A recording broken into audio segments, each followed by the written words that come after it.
39 years ago, my biological mother was actually forced into a saline infusion abortion. And that type of procedure involved injecting a toxic salt solution into the womb.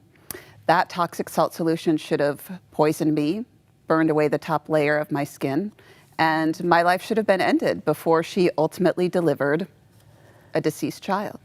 But you were delivered alive.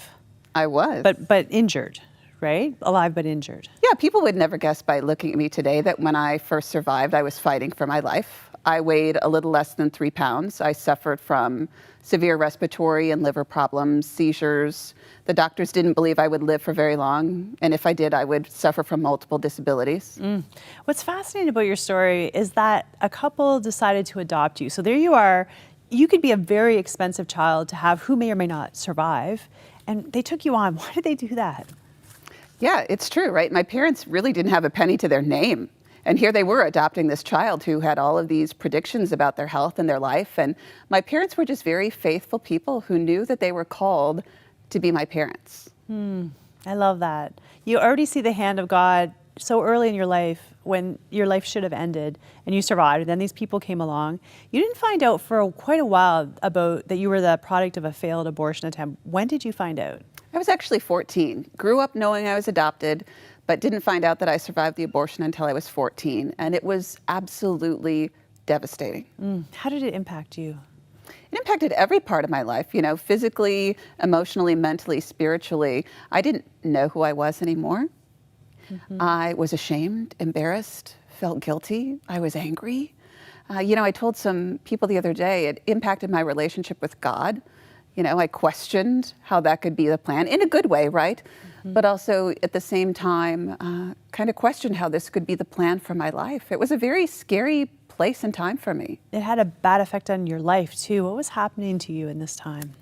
I didn't want to be this person years ago. You know, now I am so thankful that this is who God made me to be. But yeah, I struggled with an eating disorder, alcohol abuse, poor dating relationships, because I was trying to distance myself from everything that I felt on the inside. And I always tell people, nobody but Jesus saved me from myself. How did you turn that around? How did you get out of that spiral? Because a lot of people don't. The support of my family. I knew I was deeply loved. You know, even though my parents didn't understand the depths of my suffering, I knew how much I was loved, and they raised me with a strong faith. And so I knew God intended more for me than how I was living my life. And, you know, I came to accept that He makes no mistakes. And truly, I think forgiving my biological parents, even though I didn't know everything about my life back then, forgiving them truly set me free. I know you said when you started talking that your mom was forced into it, but at that time you didn't know why your mom tried to abort you. So as far as you knew, she didn't want you at all.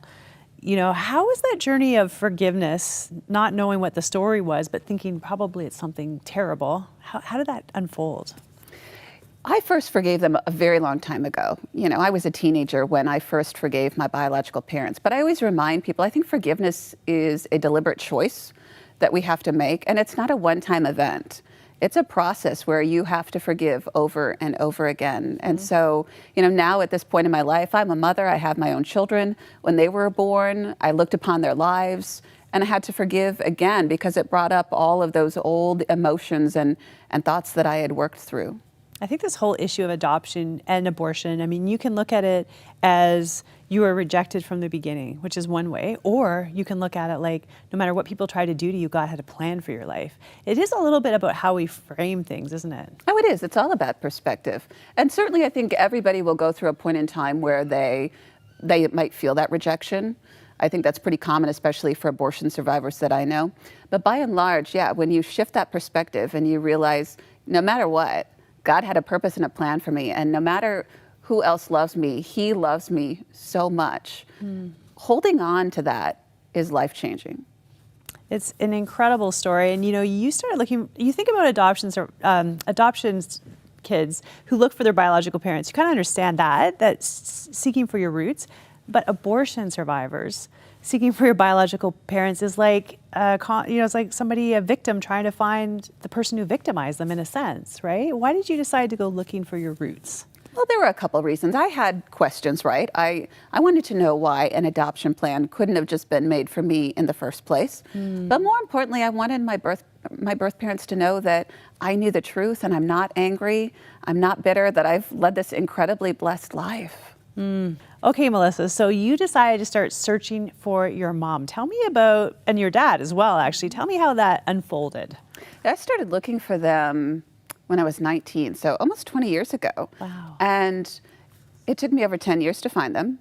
It took me 10 years to obtain my medical records. You know, I lovingly refer to those years as my desert because I learned to really submit myself to God's will in that time, that if I was supposed to find them, if I was supposed to obtain my medical records, if I was supposed to come forward publicly, God would make a way. And of course he did. How tough was it when you read your medical records? It was incredibly difficult. Even though it was affirming, right, to read those words and know how I struggled for my life, how that attempt was made on my life, at the same time it was very hard to read about what was done to me and how I did have to fight for my life. And how did you end up connecting? I know you never connected with your dad, and he unfortunately died before you ever could. Tell me about finding your mom. Yeah, my birth father passed away about 9 years ago now. And I had had some contact with my birth mother's family about 10 years ago and had kind of really learned to live in peace, knowing I may never have contact with her. And of course, when I was at peace with that and comfortable, then God made a way once again. And so it was 4 years ago now that one of her family members contacted me. That's ultimately how I found out my grandmother forced the abortion upon my birth mother, that it wasn't her choice. And, you know, I ultimately learned probably the greatest secret, and that is that my birth mother spent over 30 years of her life believing that I had died that day. Because her mother told her that. So what is the backstory? What happened that brought your mom to that desperate moment?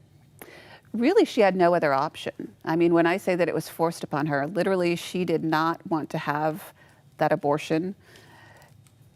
And she did not have any choice. And she's lived with incredible regret for the last 50-some years.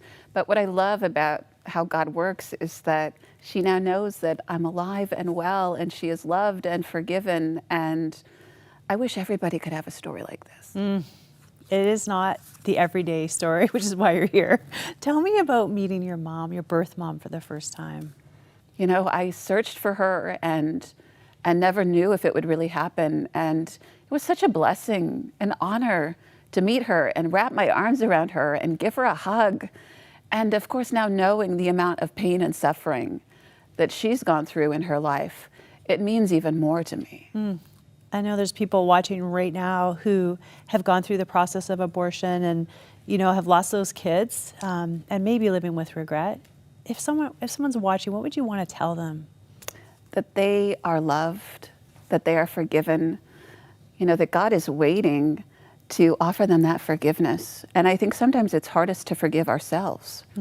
And so there are great resources in people's communities. They can, you know, get in touch with people here, I'm sure, too, to get connected to resources, to find healing in their own lives.